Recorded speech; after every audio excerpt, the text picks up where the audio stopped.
make sure that everyone understands what they gave up and why they gave that up. That is also transformative. When we do that, we can then begin to shape this dialogue in a very different way and take it out of politics. And I think when we get to the breakout sessions, we can talk specifically more about the who, the what, and the how of coalitions and targeting members and leadership versus chairs and those kinds of things. But we have to make everyone, starting in the district, feel this as a basic issue. Because I want my two daughters, they're native Washingtonians, when they turn 18, to be able to walk in there and cast a ballot on an equal basis of any other child born in any other part of this country. Thank you very much.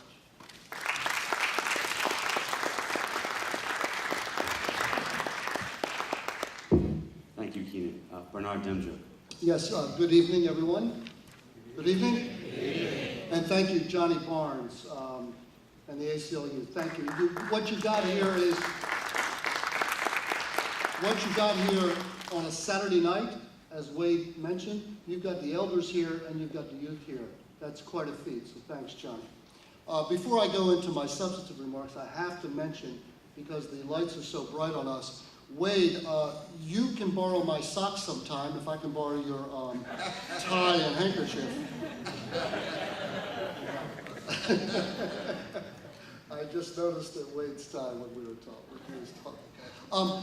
I would like to do my remarks in two ways. Number one, to get right to the question and talk about strategy. And then secondly, what I want to do is summarize the strategy or move to the issue of tactics.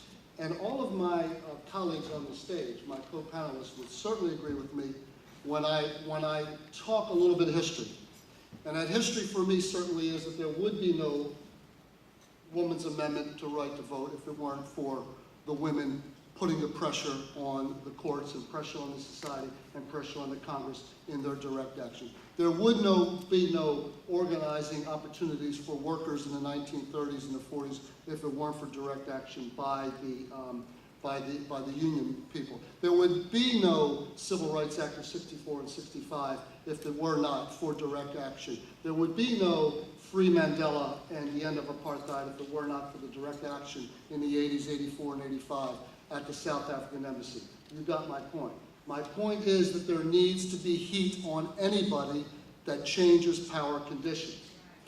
Now, however, with that, we also understand historically, Wade and Keenan, we also understand historically that those direct action opportunities did not just come by themselves. They came with a larger multi-pronged strategy and approach. Those strategies include legal, they included legislative, political, media, moral suasion. Actually, what the gentlemen are doing with the hunger strike is moral suasion in the vein of Dr. Gandhi, direct action and education. It's all of those strategies combined, working together in a united front that eventually puts enough pressure on power to make changes. So it's not just direct action. It's legal, it's education, it's moral suasion, it's media, it's political, it's legislative vehicles, as been discussed here.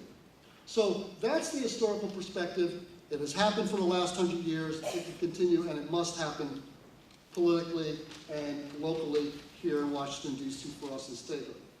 Now, if I can, I'm going to lay out 8 tactical motions that work within this larger strategy of a multi-pronged attack. Number 1, education of D.C. residents. It's been mentioned several times. We do not know yet enough what taxation without representation means here in D.C. We need to do a lot of education among our own people. Number 2, educating the American citizens. There needs to be, and God bless DC Vote, and God bless the ACLU and all, they're trying in the process, and I know it costs an awful lot of money, but certainly educating the American citizens. By the way, 20 million of them visit Washington, D.C. every year. Maybe we should be standing in all of those lines, which all they're going into, and handing out a piece of paper explaining exactly what voting rights means for us. The League of Cities, the U.S. Conference of Mayors, there are so many ways in which we can educate the American citizens. Number 3, national TV and radio ads. I know that costs money, and I think that though, however, we need to concentrate on raising money to do the kind of education through TV and radio, and of course, music and all the other entertainment like we're trying to do tonight. Number 4, long-term and consistent direct action. Long-term and consistent direct action. Periodic, sporadic, getting arrested does not work. It has to be consistent, like South African Embassy every single day at 4 o'clock. We shut down Massachusetts Avenue for 2.5 years. Every single day, every single Thursday for 25 Thursdays in a row in 1993, we got arrested in front of the Longworth building, forcing the Congress finally to vote on statehood. That has to be consistent, it has to be long-term. Number 5, lawsuits. Lawsuits constantly. The students should be filing lawsuits. AU should be filing. GW filing. ACLU filing. Everybody can be filing individual lawsuits, constantly jamming up the process. Number 6, target the most egregious opponents that are vulnerable, perhaps Republicans, and target those Democrats who are sitting on the fence and are not going to target them politically. That means go to their districts and work on their districts to either get them elected or get them diselected, but we need to target. And I would include boycotts. I tried to start a boycott in 1993 of peanuts from Georgia because all the Georgia delegation, including some of our Democratic friends, did not support us for statehood in 93. I tried to start a peanut boycott, but that didn't go anywhere. But I do believe in boycotts, and I do believe in targeting people.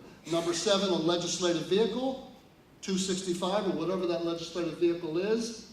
We need to have that vehicle. And last but not least, number 8, I want to take a page out of Birmingham.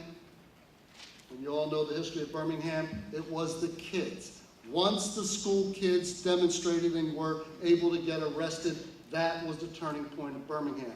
Now, I think that we can educate our young people, educate our elementary school kids. We need a couple courageous teachers, a couple courageous principals, and we need to educate our young people on direct action, the Constitution, taxation without representation, and when our school children begin to go down to the Longworth building and get arrested, then things will change. That is an 8-point strategy within tactics, within a larger strategy, that it needs to be multi-pronged approach to put the pressure on to change our conditions.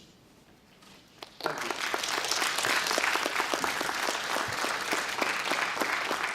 And last but not least, Darrell Thompson. I played baseball as a kid, so playing cleanup is something I'm somewhat familiar with. Let me first of all start by thanking Johnny. Johnny has been a friend and a mentor for years. I want to thank him for putting this together. Thank everyone for coming out. Thank my distinguished panelists here. As they all spoke, I checked off, okay, I was going to say that. But they all captured it. They all nailed it on the head. What we're talking about, let me also back up 1 second. I need to salute those who have been in this battle long before me. Sir, we thank you. To the hunger strikers, we thank you. I was born in Washington Hospital Center, right off Michigan Avenue, live on Capitol Hill, have been here pretty much since I finished college. This is home. This is home. When people say, where are you from? I was raised in Baltimore. I was born and live here in the District of Columbia. This is home. Nothing irritates me more than anything in the world to see someone from Alexandria arrested saying, where are you from? Washington, D.C. No, you're not. You're from there. You're not from here. That just kind of speaks to so much of what's been discussed here. What I think we've talked about here is an inside-outside game. And thinking about this on the long. When I say on the long, it's every example Johnny Barnes mentioned here tonight. The improbable that we had, an ending of the apartheid bill. The improbable that someone like, with the name of Barack Obama, could become president of the United States. The improbable that a health care bill that was dead on arrival during the Clinton administration is now the law of the land. Sure, these things all took coalitions, but it was an inside-outside game. It was an inside-outside game, as the gentleman here spoke of, that talked about folks actually getting educated, understanding what's at stake here, understanding that money leaves the District of Columbia and we don't get to see any of that again. And the federal payment in lieu of that is insufficient and is, quite frankly, not a fair trade-off. It's the ongoing effort in Congress. Keenan mentioned the House. Well, I worked in the House for 8 years. I've been in the Senate starting my 8th year now. And yeah, I like to say I had hair when I started working in the Senate. Now I'm bald. And that's a joke, but it underlines that it is a